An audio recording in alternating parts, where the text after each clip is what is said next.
अरे सिला, चुप भी कर जा। क्यों रो रो के अपनी तबीयत खराब कर रही हो? दादी नायला छोटी है मुझसे, मैं भाभी हूँ, उसकी कजिन भी, कि इतनी बदतमीजी करती है, कभी लिहाज नहीं करती। इस घर में जो कुछ भी हो रहा है ना, सबको लगता है कि वो मेरा कसूर है, सब मेरी वजह से हो रहा है। अरे बेटा बोलने दे उसे, उसके कान ना मैं खींचूंगी। उसने तुम्हारे साथ बदतमीजी क्यों की पूछूंगी मैं उससे।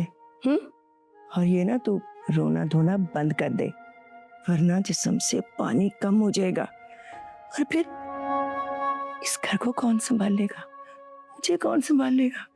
हमेशा मैंने ही संभाला है दादी, आगे भी संभाल लूंगी। क्या कुछ नहीं किया मैंने इस घर के लिए, लेकिन फिर भी उन्हें लग रहा है कि जो कुछ भी हो रहा है उसके पीछे मैं वजह हूं।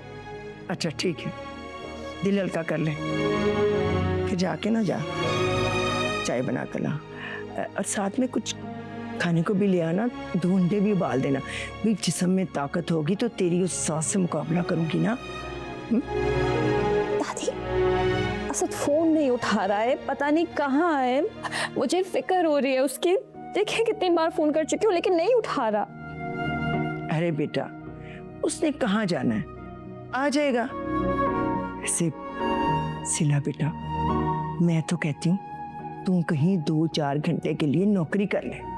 एक घर से दूर रहेगी ना तो तुझे सुकून रहेगा, वरना तो ये इस घर के कामों में और झगड़ों में पड़ के खामखा अपनी जिंदगी खत्म कर लेगी तू।